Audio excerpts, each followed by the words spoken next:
Nuk ka ndryshim, sërish do ta kemi pra kandidatën zonjën Albulena Haxhiu. Sigurisht që votimi i fshehtë nuk është shkelje as ligjore, as procedurale, edhe besoj që do të shkojmë në jetën formë. Subjektet politike tashmë i kanë qëndrimet e veta, unë nuk e kuptoj pse nuk hyjnë në votim të fshehtë. Ndoshta kjo na shtyn në idenë asaj që ata mund të kenë frikë ndoshta nga deputetët e tyre. Mirë, po nuk e besoj këtë. Pra, shkojmë me votim të fshehtë. Vullneti i deputetit është vullneti i qytetarëve.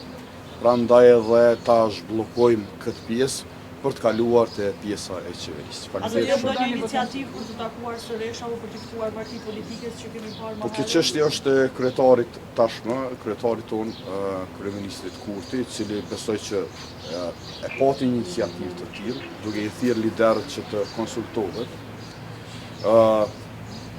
Kësa iniciative ju përgjesh vetëm një, domethënë, subjekt politik, siç ishte Partia Demokratike e Kosovës, pra kryetari i saj zotri Krasniqi, ku diskutimet kanë qenë transparente.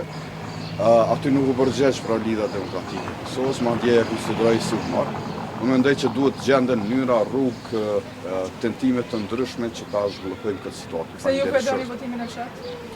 Sepse me qenë se pra janë këto numra cilat janë tashmë, e që cilat ju shihni, mund të ketë deputet i cili pra vendos me vullnetin e vet për ta zhvilluar.